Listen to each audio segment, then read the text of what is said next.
6 o'clock, and there being 5 members present of the Conservation Commission, they being Jared Gentilucci, Melissa Danza, Skip Clark, Bill Cannon, and Peter Crane. I am opening the March 2nd, yes, it's March 2021 meeting of the Rutland Conservation Commission. Where is my share screen? Right. There we are. I don't know how I did this last time, so I'll just leave it there. So, meeting minutes. I know I reviewed them earlier. Did everyone? Motion to approve as written. Second. Any comments, questions, corrections, notes, anything? Hearing none. Roll call vote. Cannon. Aye. Gentilucci. Aye. Clark. Aye. Danza. Aye. Crane, aye. Awesome. Peter, if I may, Bill will have to abstain because he wasn't here last time. That's right. I forgot. Thank you so much. I was here in spirit. You were missed, Billy. Yes. Yeah, right. All right, moving on. We have an application submission for a notice of intent for Pioneer Circle. So I don't see Julian here. I did invite him, but I haven't heard anything back from him since he sent the initial email. Right. So there was an exchange. For those not in the know, there was an exchange about submitting all these lots as a single submission. And I said that I prefer that it go as separate submissions, so we don't have to do partial certificates of compliance at the end of the process. To me, that's the big difference. I mean, other than that, it'd probably be slightly more money because it's separate hearings for each and all of that, but I don't think it's that big a deal. 1, 2, 3, 4, 5, 6 lots, all along Pioneer Circle, where Melissa and I spent too much time last week. They're all single-family homes. You can see the wetlands, the proposed. Interesting. It's only a 15-foot buffer, and this is obviously well. This looks like the 100-foot. Although maybe it's right over there. Yes, that's what I was looking for. 100-foot wetland buffer. So. I don't know if he's going to resubmit for next time. So we'll talk about that when we hear something from Julian. Are there questions on this? Peter, yep, go ahead. I had a quick question, Peter. I'm assuming the roadway work itself was covered under the superseding order of conditions? Yes, that's correct. Or okay, I should say that is my understanding. Okay. All the road work, all the sewer, well, I should just abstract that to say all the utilities. It should all be part of that. So this is just for the house lots themselves? Correct. Okay. Yeah, and I agree with you. I think doing them individually makes sense because I don't know how they're phasing it, but if they say finish a few of them early, they could get those ones released early, but if they're all one, then you got to wait for all of them to be done. So it probably would work in their favor as well to do it that way. I would think so. Yeah. But we'll see what they come back with. Yeah. Oh, I see. There's some interesting grading choices, but that's just a choice. And that's historically how we've handled it, right, Peter? It's each lot gets its own. Yes, that is exactly correct. Okay. Yeah, I was just gonna add that on other Brice limits on Woodside, we did them individually, so we'd just be following the same path. Yeah. For those who are interested, so this is obviously the road, the property, some wetlands, and then back here, I believe it's right back here, is where the owners, the abutters, Tamika, what's the name of that group? Do you remember? The Venerini sisters. The Venerini sisters. Thank you so much. And you can, because this whole area was cleared of trees, you can see all the way right back to their domicile. So But that's what is. There's not much to say about it. All right, so if we have no questions, we'll move on.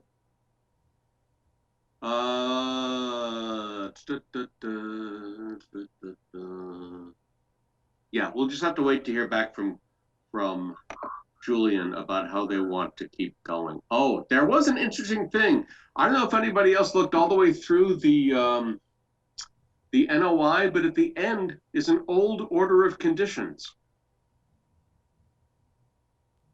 I noticed that. That's my handwriting at the top. It is. This is for what? This is one of the 2 Main Street lots.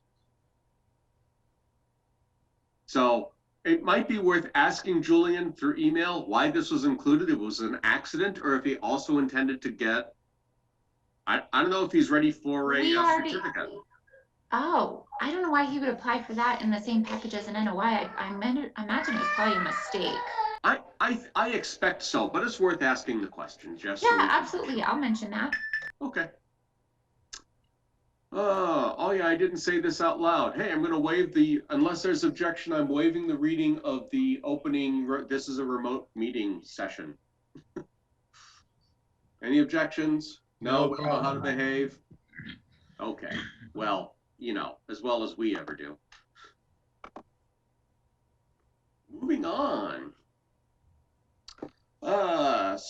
So last week on Wednesday, Melissa and I did the Phase 4 site walk. Oh, I should have brought up the map. So for those of you who don't know, the Pioneer Circle that we just looked at is part of Phase 3 that comes off Main Street. Main Street, Woodside Ave goes all the way, or in the long run, will run all the way from Charnock Hill to Main Street. Well, 2-way road each way. But there's a large section missing. Phase 1 is the earliest one right at Charnock Hill. Phase 2 is the one with the not complete road that they're still building. Phase 3 is Main Street, and Phase 4 ties together those two phases 2 and 3. So, it's got the Wetlands Crossing on it, and so they Brice, Lemon, Clee, etc., wanted to do a walk. DEP was there, DCR was there, the Army Corps was there. Melissa, why don't you give a quick description of what we did, what we saw, and all that? Sure. So like Peter said, we walked most of from where they've stopped on Main Street and kind of up to where they've stopped on Woodside to check where the new erosion controls would be in and compared to the plans. We did find some inconsistencies in the proposed erosion control line being what seemed to be on the wetland line. Or so it would be within the BVW. So they were going to rerun that and check with the surveyor. And I think Lucas was also going to go out, Lucas Environmental, to double check the wetland line once the snow receded a little bit more. And then once we got up to where Pioneer Circle is going to be and where the crossing is, we kind of discussed more the issues that we had seen on the wood side with the BVW impact. So DEP, Gary Domain was there and brought up wanting to see a little bit more of erosion and sediment control reporting and asked for kind of another party as a third-party reviewer to kind of go out that is hired by CLE to ensure that they're doing the proper reports after storms and every 14 days and to be checking, even someone who's a contact daily, if he knows that something's going wrong, can call and understand what the problem is. And then Lucas Environmental is also going to be going out once the snow recedes, hopefully this week, next week time frame, to check on those BVW impacts that me and Jared had seen and subsequently Peter later last year. And the silt that it impacted the BVW. So we should be getting that report hopefully soon. I think Chris Lucas also sent over the restoration plan for the small wetland, that area that we had seen at last year's site visit, I think almost to the day a year ago. And it's just some skidders had gone through and kind of disturbed the soil. There's a little bit of sedimentation that had gone into the area. So, they're pretty just much restoring that, and I think throwing down the seed mix. But, I think other than that, Gary Domain from DEP said he really needs that Woodside BVW aspect situated before they move forward with clearing this phase, to ensure that they have the proper protocols in place to prevent this from happening again. So that's kind of where we left off. I think they're also getting us kind of some more updated plans and hopefully confirmation once they have the new survey crew go out and ensure that the silt fence isn't going to be in the wetland. Okay, just to add a little color of my own, there was a little bit of time spent on this skidder impact when they went through the silt fence. There was more time spent on the one that Jared and Melissa found. There was much more time discussing that. Unfortunately, somebody has already moved into the house behind which the impact happened. And so we couldn't get on the property easily. So we just sort of talked about it. Gary was very displeased and has sent a nasty gram to Clee about the fact that he wasn't even notified that breach occurred. With Chris Lucas being with us on this on the meeting, and we had a discussion on site about how much more impact there was than Tom Larson and I believed, and that he's going to get involved in evaluating that. And I did mention that at the last time we got any notification from the company about it, that there was never a restoration plan. They just went ahead and did stuff to clear it out by hand, and that's all that was done. And that was also looked upon unfavorably by both DCR and DEP. So I explained there's a lot more that Jared showed me, and I still have to write the letter explaining all this and laying out the whole timeline for where we learned things. But people are in favor of us of getting together when the snow's gone, so we can really examine to see how much impact there is and determine the most right path forward in terms of getting the siltation out, but not destroying the wetlands in the process based on how far they went in. I do have pictures here. Let me bring this up. These are the pictures. Oh, that's the wrong one. That's pictures. So these are the pictures that I was sent to show the the pictures that they took when they went out and rechecked the erosion control line. By the way, this is erosion controls that encompass both phase 4 and phase 5. Phase 5 is a couple cul-de-sacs off Woodside Ave. So phase 4 is really primarily Woodside Ave itself, but there are more cul-de-sacs they're adding in phase 5, and the erosion controls are around that entire set of phase 4, phase 5A, and phase 5B. A quick glance at these pictures were not highly informative, but let's just take a fast glance through them. Yes, there's the silt fence. So we walked right past, as you can see by our footprints, we walked right past this stake, which is, the stake is the edge of, is the limit of work, if I remember. Do I remember correctly, Melissa, do you think? Towards the edge of that cul-de-sac down below. I think so. That's what I think that stake means, because it's not the road. It might be the back edge of a property, which would be the limit of work. Yeah. There's yet another flag color. Oh, they have many colors of flags. I find it interesting. Something you'll see in later pictures is green flags, which is what we saw. So this must be the new color flag. They put pinks up there. there's another one. It's good to see that this little thing that looks like it might be wetland is on the downhead side there. So when we're walking around, what is in this picture to our left is going to be basically clear cut. I should talk about the Army Corps and their thoughts on that, and I'll talk about that in a little bit, but we'll just go through the pictures first. To the right of this flag should be wetlands, because this is where the silt control is going, all the erosion controls, and to the left is all getting cleared. Yep, that's a nice picture of this one and the one beyond it. And hey, they have enough that we can see them easily. Isn't that nice? And hey, look, they agreed on position on both the old, which is this green, that we weren't so sure about. So what we saw in a few locations of these green flags, again, orientation to the left is going to be cleared and to the right is wetlands.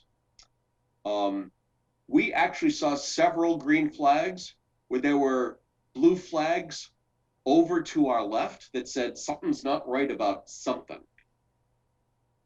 So hopefully that's all straightened away. Obviously in this one it agreed. It's not, I don't find any of these to be highly informative because I didn't see a blue flag in any of these pictures. And it's following the same, looks like the same line that we walked. And again, the green and the blue are pretty close. So I don't know what actually changed based on these pictures, but I don't know. But at least they did go out and reflag.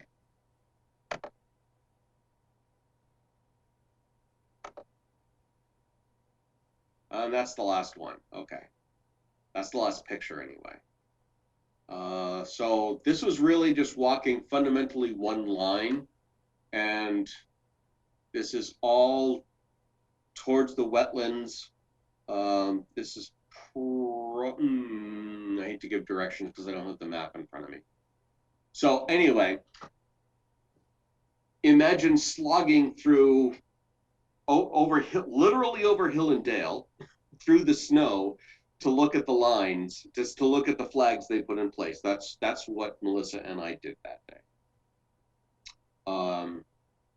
So Army Corps is none too thrilled about a few things. One of them happens to be the Wetlands Crossing that we didn't spend any real time discussing, because that's still a negotiation between the Army Corps and CLE.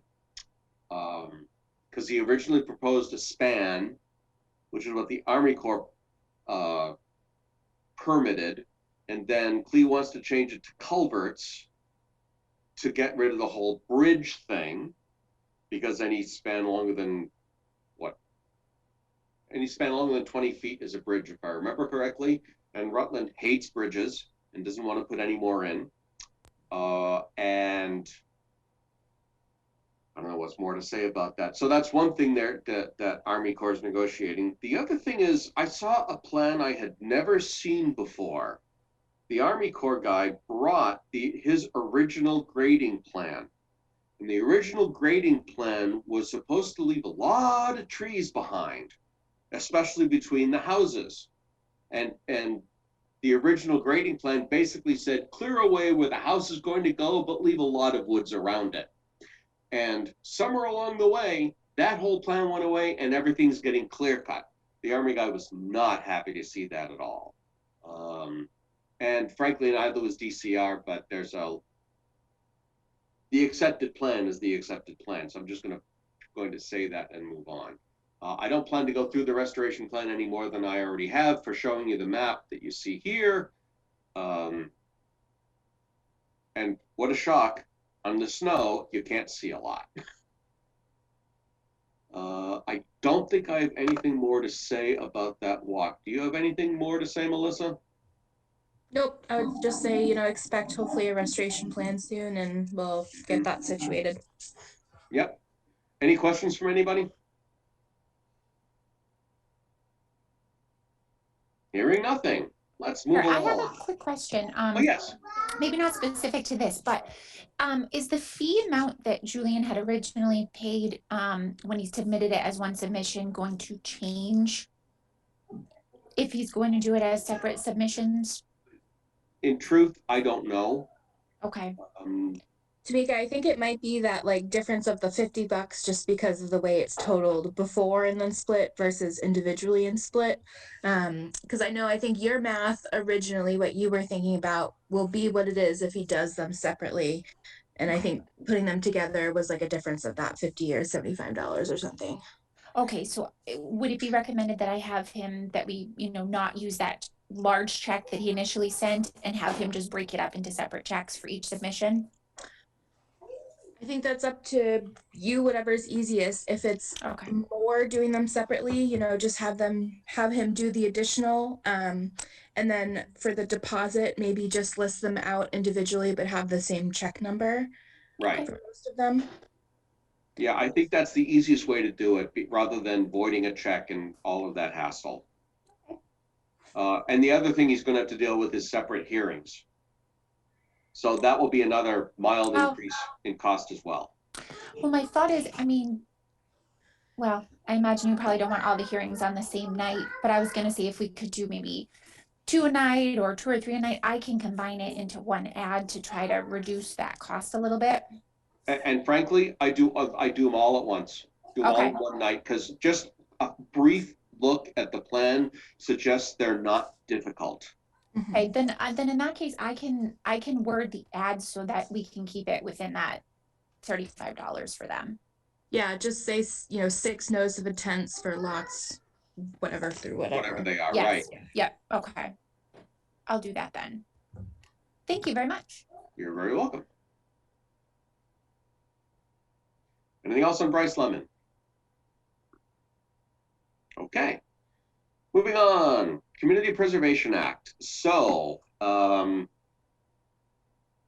select board has seemed in favor of it without a formal vote. I went to planning board last week and 4 members were in favor of it and 1 withheld judgment until he saw more details about how it was going to be implemented. And I don't know when we'll know that. So I've asked AgCom to put it on their agenda and get to their discussion so we can know. My intent was to have this board be last, but I'm not going to wait. I'd rather know sooner rather than later how this board feels. I'm not going to take a formal vote, but I'd like to get everybody's opinion so that I can reflect that opinion appropriately to select board so that they know. Let me also say a couple words based on things that I've learned. The odds of it going on this May's town meeting are 0. It requires both town meeting and an election, and the election must always follow the town meeting. And there's also by law a timing requirement of 90 days between the town meeting and the election. So it's going to get very complicated as to how we would do this. I'm supposing for a moment that we could do the town meeting part in our fall town meeting, assuming we have a fall town meeting, and do the election at the next election cycle. And between now and then, there's still a ton of work that has to be done. So let's see, we've talked about Community Preservation Act before. Does anybody have questions about the act? Sort of the kinds of things we would do with it, how money's raised and stored, the committee that has to be formed? Do you have questions about anything?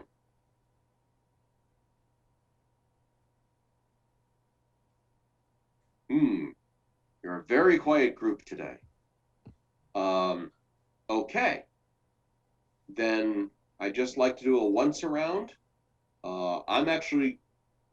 I don't want to pollute your thinking with my thinking. I have things to say, both pro and con. So I'm going to go last. So I'm just going to go down the list as it's presented in front of me. So Skip, what are you thinking about supporting or not the town accepting community, the Preservation Act?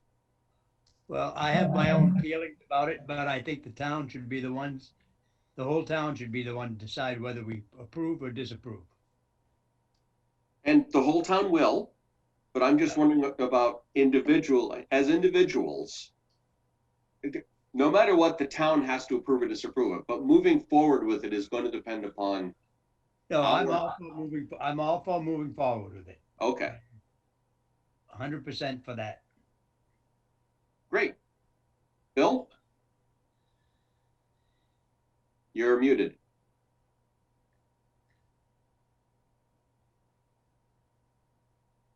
Bill, you're muted. How There am he I is. now? There you are. Thank you. Okay, I'm for it. Oh, nice, good. Jared, I'm for it as well. any reservations from anybody? Well, one more. Melissa? Nope, I'm on the same train. Okay, we're pretty much in the same train. That's good. So in general, on balance, I'm in favor of it. Having now read the act, there are a couple things that make me say, they aren't, there are some fascinating elements to it. One of the questions that the planning board asked that I gave the wrong answer to, because I hadn't read the act before, was, so do we have to wait for town meeting to spend money? And I said, no, but that was wrong. We have to wait till town meeting because all expenditures for acquisition need to go through town meeting. Spending money on expenses doesn't need to go through town meeting. That's fine, but to actually purchase land requires it, and probably some other things as well, or actually a lot of money spending. Anytime we would do a rehabilitation of a building, anytime we would build a playground, any of that, any kinds of things we would do would all require that town meeting vote, which means it's not as fast as I would like. I understand why it is, but that's just a side effect. The other thing that I find very interesting is that when money comes in, it is fundamentally split into 4 buckets. Bucket number 1 is conservation, and 10% of the money that we receive, I'm using we as the Community Preservation Fund and the Community Preservation Committee. 10% has to go into a conservation subsection. 10% has to go into historic preservation subsection. 10% has to go to housing subsection, and the other 70% can go any way you want. So there will be, as a particular subsection of money, a continually growing set of money in the housing piece that I have no idea how we would use because Rutland does not have a housing authority. So I don't know how that money would be used. So that may just sit in an account and accrue interest forever. I don't know. The other thing that I found very interesting that was hidden deep in the guts of the act is that if you buy, when the committee or funds are expended to purchase property they always have to be purchased for a purpose, and it's going to be either outdoor recreation, historic preservation, conservation, or housing, community housing. You need the committee must put a restriction on that deed for that kind of purchase. So anything that's bought for conservation must have a conservation restriction put on. Anything that's bought for any land real estate that's bought for historic preservation must have a historic restriction put on the land, which means it can't be used for anything else ever. Now, I think that makes outdoor recreation fascinating because I've never seen an outdoor recreation restriction. I've never even heard of such a thing, but we need to find out if there is such a thing. So that just, it changes the tenor in my mind a little bit.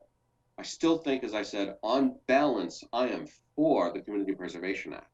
I think that this is the only way the town is going to move forward with being able to take certain actions.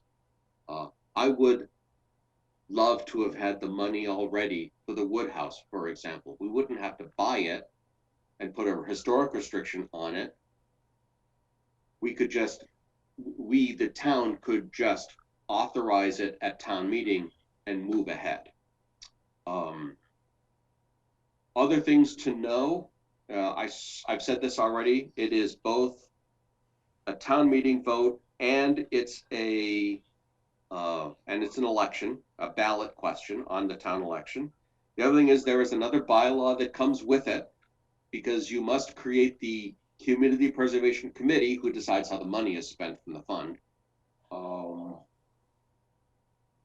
But it's just, the bylaw is now written. I ran it past the bylaw committee today, and we're ready to move forward when the time comes. I don't think I have anything else to say. I can say that we can go on record. We're still going to wait for AgCom. And other than that, are there any other questions or comments about the Community Preservation Act? No. Okay. Now let's talk about some goody things. Limits of authority and bylaws. So I've been running through my head. Well, there are a couple of things going on in town that make me revisit something we've talked about before, which is two bylaws: a Conservation Commission bylaw that defines the authority, the scope of authority of the Conservation Commission, and I imagine a separate bylaw would be a wetlands protection bylaw, which is, that's pretty much how many towns do it. Sometimes they roll it into a single bylaw, but I want to do it through two bylaws. And one of the big reasons for that is conversation I've had with Joe Buckley. I think I've mentioned this sometime in the past. The stormwater regulations, the federal, should be Clean Water Act and its regulations have a significant amount of overhead for someone to do to manage stormwater. And if you look at what is required, it is fundamentally what the Conservation Commission does today for wetlands protection, in terms of evaluating the plans, making sure the lines look right for wetlands protection, so that, and the erosion controls are in place, and monitoring of construction to make sure that things continue on, that the erosion controls stay in place and are protecting things. It's very much like that. And the DPW has neither the manpower nor the expertise to evaluate those things.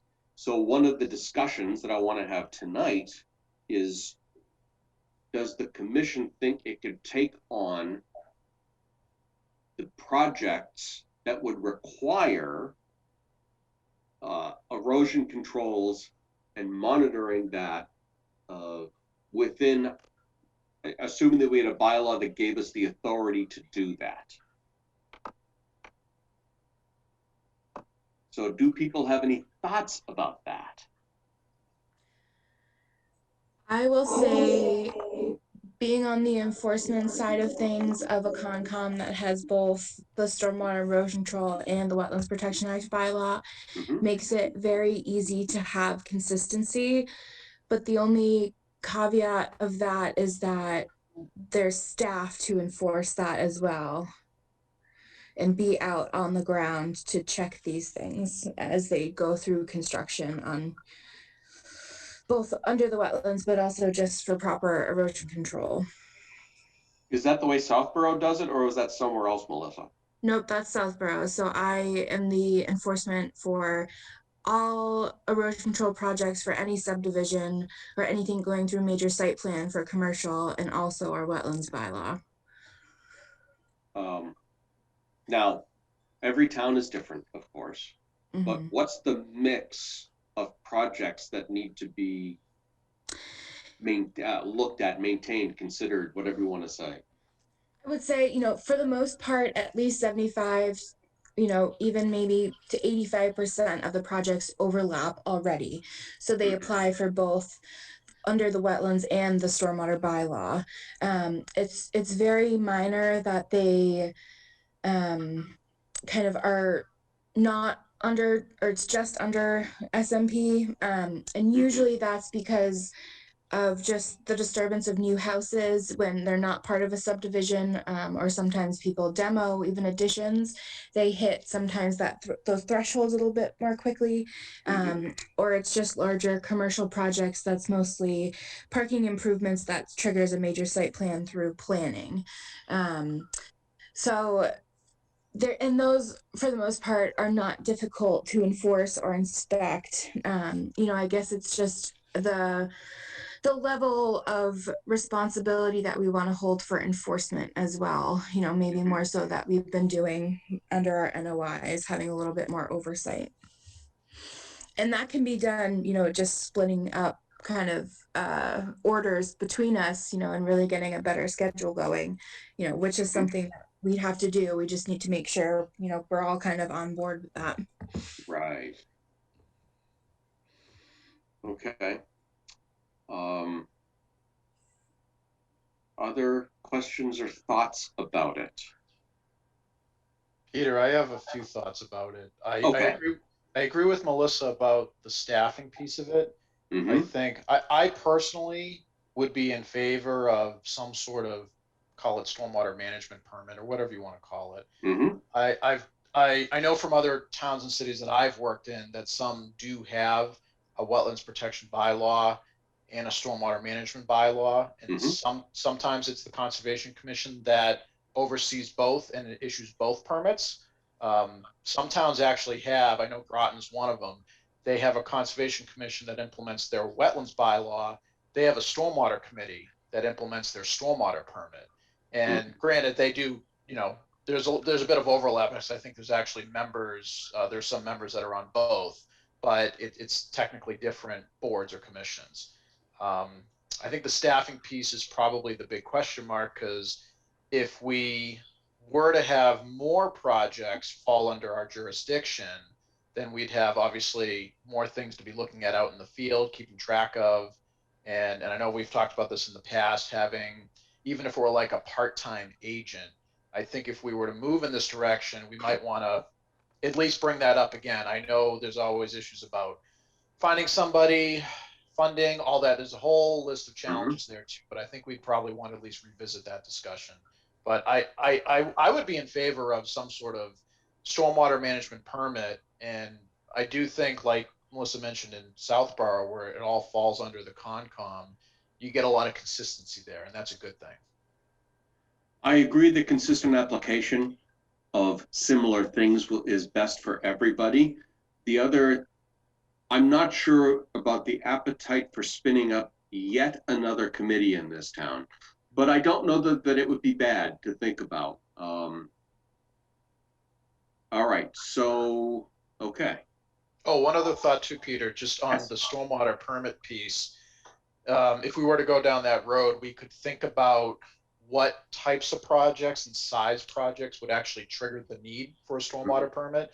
So that, smaller projects, maybe you could do, and I'm going to go back to Groton again because I work a lot with the town of Groton, and they have pretty good bylaws up there. They actually have, I think, what's considered a minor stormwater permit and then a major stormwater permit. So the big projects have to go through the full review, major permit, there's inspections and all kinds of stuff that goes along with it. Small projects fall under a minor permit, and it's a much easier process for everybody, for the commission, for the applicant, everybody involved. And even some projects would just be exempt if they're small enough. Do you remember what the cutoff, what determined what was a major or a large versus a minor or small? Off the top of my head, I don't remember, but while we're talking about this, let me try to find it, and I can pull it up on my other screen here. Because the other thing is the federal regs that have recently come into full force about the stormwater systems. Well, they call them MS4, Municipal Separate Stormwater and Sewer Systems. I know some of us know that abbreviation very well. So the, okay. So Tamika, I think we want to have an ongoing discussion on our agenda that talks about bylaws. I want to start looking at next time, for next meeting, I'd like everybody, I'm going to punish everybody, and I apologize for that, to read the stormwater bylaw that's in effect in Rutland right now. It's on the website. And if that's not enough, so I don't, I'll end up reading both Groton's and Southborough's bylaws to get other ideas about them, to see how they structure the permits, how they structure the permission and the monitoring, so we can at least have a discussion about how we want to structure it, so we can use plagiarize from as many places as necessary to quickly come up with bylaws. This is not, I do not intend that we rush through this and get something on the May town meeting. I'm hoping, depending upon how it goes, that we could get these bylaws on fall town meeting, perhaps, but I'm not going to rush. If it falls to next year, the next year annual, it's fine with me. I'd rather we do things that we know, that we believe to be right and are comfortable with, than do it quickly and make mistakes. Okay, other thoughts or questions? Peter, I pulled up the triggers in Yes. Groton. So a full stormwater permit is any project that disturbs more than 40,000 square feet of area, or they also have a volume requirement, anything that results in, I think it was 1,000 cubic yards or more per lot or parcel. That would trigger a full, what they call a full stormwater permit. Okay. And then their minor permit is called a limited stormwater permit. That would be anything that disturbs between more than 20,000 square feet, but less than 40. So Okay. I think anything, if I'm reading it right, this is my recollection too, anything that disturbs less than 20,000 square feet does not require a stormwater permit. Okay. Now, obviously, you may still require an order of conditions potentially, Mm-hmm. depending on the work you're doing. But from their stormwater committee, you would not have to get a permit from them. Okay. See, now 40,000 square feet is a very interesting number to me, because that's less than an acre. It is. And the reason that's interesting is because the federal limits kick in at an acre, at an acre of disturbance. Right. Yeah. NIPD's permit kicks in at 1 acre. So there's a lot there that we could learn from these towns who have done this already. Okay. All right, cool. Thank you very much, Jared. Yep. So again, homework for next time, read our current stormwater, read the stormwater, and is there a Concom or a wetlands in Groton also? Yes, there is. I'm almost positive there is. All right, so I'm going to just guess that the Groton and Southborough wetlands protection bylaws are very similar, because most people just take the model or something very close to the model. But I have no idea how close the stormwater bylaws are. So I'd like us all, please, in the next 2 weeks to read those things so we get ideas about how we're going to move forward with our own implementation. Questions or comments? Yep. Peter, Groton does have a wetlands bylaw too. Okay, good. Because I'm looking for more wetlands bylaws to read, to find one that I like. I haven't found one yet. Peter, I have a question just out of curiosity. Yes. If the town did have a wetlands bylaw, could that impact the fees that we charge as well? Would that give us the opportunity to maybe charge for certain things that we didn't, such as like a certificate of compliance? I don't know. Yes, Yes. it does. Yes. Even for just submitting an NOI, we can issue additional fees as well. Mhm. Extensions, amendments, RDAs, Okay. the whole galore. it's usually the fee set is set in the regulations, so we have the ability to amend the fees as needed without a town meeting vote, just a majority vote of the commission. Right, now here we go, because now, so you said a magic word, which is different from a word that I've been talking about bylaws, but Melissa's now mentioned regulations, which are enacted, which are promulgated under authority of the bylaw, which is fine. And the regulations tend to, as Melissa's sort of saying here, spell out some of the details of implementation, things like specific limits and what the fee schedule is. And there's a lot going on. There are questions in this town in particular, if an appointed board is allowed to pass regulations by itself, or if there's another board, the Earthworks Board, when at the last town meeting, the Earthworks Board was given the authority to write and enforce regulations after they are approved by the select board. And that is the elected body oversight of an appointed body.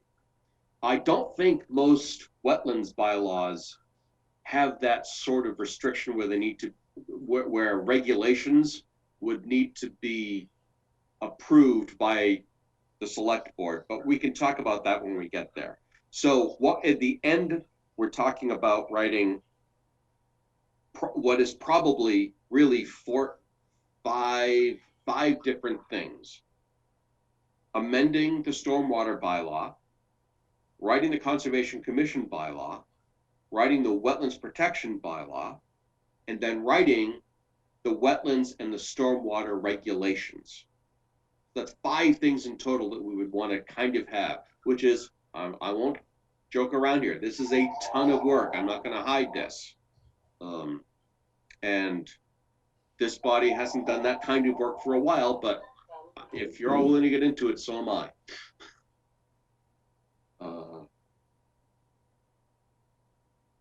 And isn't that an interesting thought for the day? So we all have homework. I'm not going to assign anybody to read any extra regs right now. We'll just start with the bylaws themselves. And the bylaws should basically say, here's the authority and here are the kinds of things that are allowed to do. And they're going to be very wordy and hard to read because that's the way bylaws are written in other towns. Okay. Questions or comments? All right, let's move on to the Open Space Committee. I bit off more than I can chew. I have to actually decline my seat on the Open Space Committee. I am on 4 boards in town already, and I'm involved in too many things for recording. As a volunteer for the TV system here, I just don't have time to give the Open Space Committee the time that it needs to do the job correctly. So I'm sorry to do that to everybody, but I think we're looking for a new nominee for the 2nd slot in Concom. No, I'm not. I don't think. I know we're looking for a new volunteer. Jared volunteered. Thank you, Jared. So you don't have to volunteer a 2nd time. I don't have to do it twice. You get to do twice as much work, don't you? Yeah. You get to move between seats at the table. Right. I'll have to come up with a fun name for my alter ego. There we go. Let's see. Other people on committee, we have Sean Moore from planning. We have Leo Whiteman from the select board. Is there anybody else, Tamika? Have I forgotten anybody? No, I don't think so. Because have you heard anything from AdCom yet? No, not yet. I pointed out to them. Oh, that will likely be Dick. Williams? Thank you. I don't know why Dick Clark was stuck in my head. I apologize. Yes, I believe that's going to end up being Dick Williams. But they haven't not formally nominated him to us, so we'll see. They'll discuss it further. I'm sorry, go ahead. Oh no, I probably can. It actually might help me for master plan in a backwards way. Okay. I'm sure, well, yeah. Is Sean also on the master plan committee? I don't think so, no. No, but Leah. No, I don't think Leah so. is, yeah. Leah is. Okay, so I'm happy to have some overlap there because they do need to feed into each other. Mm-hmm. Okay. Then, see, I don't think you were around when we were talking about this last time. No, I Melissa. wasn't. And in fact, I specifically said we're not going to nominate Melissa because she Thank already you. has master plan. I appreciate it. No, but I'll take it if no one else is interested. How about we have somebody nominate her? I'll I nominate her. nominate Melissa. I'll second it. Awesome. Then let's do a roll call vote. Denza, Yes. with regrets. Cannon, Aye. Clark, Aye. Gentilucci, Aye. Crane, aye. That, Melissa, congratulations and welcome to the committee. Thanks. I did send out an email this weekend, at least I'm pretty sure I did, giving the status of, as the chair of Concom, and because Open Space Committee is a subcommittee, I will call the first meeting and I'll put the agenda together of what needs to be done, which will include process that, Melissa, I'm sure you already know, but if not, we'll just go over the whole process to get it done. And we'll let you guys elect your officers, and then I'll get the hell out of the way and let you guys do your work. But I will call that in April. I believe I also, here, let me look to see if it's on. I haven't seen an email, so it may not have gone up yet.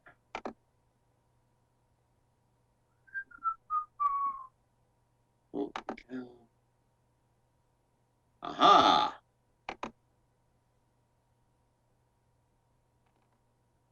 Let me bring it over here so you all can see it. So this is my announcement to the town saying, hey, we're looking for volunteers for the Open Space Committee to write the next edition of the Open Space and Recreation Plan, blah, blah, blah, blah, meetings in April. And you guys will decide what your frequency, you guys on the committee will decide what your meeting frequency is. And to send letters of interest to us by April 1. So at our meeting, our first meeting in April, we will go through the letters and put people on who are interested that we have room for. I believe that's 3 members at this point. And if AgCom doesn't appoint anyone, it'll be 4, something like that. That's it for that. Any other questions about the Open Space Committee? Peter, as a subcommittee of the Concom, would you like me to participate to take the minutes for that as well? When they meet? We can't pay you for that. Oh, then I'm out. Right. So let me explain why. You are paid through our Wetlands Protection Fund. And that money can only go to the enforcement and administration of the Wetlands Protection Act. You're doing your work here for these meetings fits that bill. The Open Space Committee work does not. That makes sense. So it's not that we don't want you. If we were funded through some other source, I would find a way to make it happen. But I believe the salary line from the general fund is 0 this year and next year. No problem. So would I like it? Oh, sure. But I don't know that you want to volunteer for yet another committee anyway. No, I probably wouldn't have time for it with 7 as it is. Oh, I'm not, I'm looking forward to see what, I'm actually to the members, to Jared and Melissa, I am actually going to suggest you guys meet on Monday nights when the select board does not otherwise meet. They meet every other Monday regularly. So where the Concom meets first and third, they meet every other. And that's why starting in April, that Concom and select board will be on the same week again for a while until the next time there's another 5 Tuesday month. other committees are taking up Wednesdays and Thursday nights. And so finding a night that's not a Tuesday where anybody can meet is going to be a challenge. That's why I'm sort of suggesting it that way. And that's how I'm going to set up the first one, but it is up to the committee to decide on its own when and how it's going to meet. Other than we know for a while it's going to be Zoom. Okay, anything else on the committee, Open Space Committee? Goodness gracious, that's enough, I think. Here come the magic words. Is there any other business to come before the commission tonight? Peter, I had a quick question. Yes. And maybe it's more procedural than anything else, but if I understand correctly, Joe and Eric, their seats are coming up this year. Yes. So I was wondering, is that anything that the commission like puts out to the public or says like, hey, is anybody interested in serving on the commission to try to get those seats filled? I'm just curious. I am going to publicize them. Okay. Now, whether that's something Concom specific, or if that's going to be, here are all the open positions and all the renewed positions on all the boards in town, I have to have that discussion with the town clerk. But as has been made very, very clear, and by the way, as is correct, reappointment to the commission is not a right, it is a privilege that is bestowed by the select board when they appoint or reappoint. So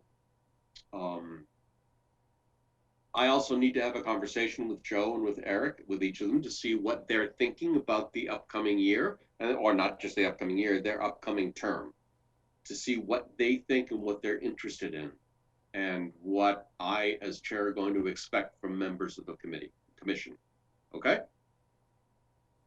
Oh, sorry. Yes, thank you for that explanation. I was just curious because I wasn't sure how it worked, and it just kind of popped into my head when you were talking about forming the Open Space Committee, and I was like, well, you know, if we had more people on the commission, maybe it would make it easier for certain things, you know, to have more people to spread it out. Yes, it certainly could. I actually have been told about interest from people who want to be appointed to Concom. So we'll see what happens this cycle. It could be very exciting. So from a process point of view, I would expect to see letters of interest from anyone who's interested. And it has been my position that anyone who's interested should sit in on a meeting or two to see how we work and who the players are, to make sure that we'd all get along to be a nice, happy family, metaphorically. And then the commission will write, well, because there are 2 seats up, we'll write 2 letters of recommendation, one for each, for a person for each slot. Maybe we'd write a single letter with both, I don't know. But that's, and then at the end of the day, before June 30th, hopefully, the select board votes, will appoint or reappoint people to the commission. That's an overview of the process. Question, Peter. Did I get reappointed? Yeah, you and I think you and I were appointed last year. I think. That's nice to know. So, and in fact, I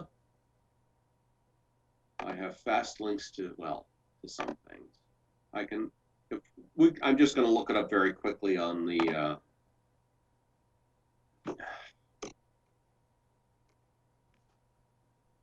website, Conservation Commission. Oh, I must be wrong. Yeah, yes, you were reappointed. You're up in 2023 along with Skip. It's you and Skip who were together. Oh, okay. It's Jared and I who were at the same year. That's what it was. And we're up next year. Okay? Thank you. You're welcome. Anything else? Any other business tonight? Hearing none, let's get a motion. Motion to adjourn? Second. Roll call. Danza, Aye. Clark, Aye. Cannon, Aye. Gentilucci, Aye. Crane, aye. We are adjourned.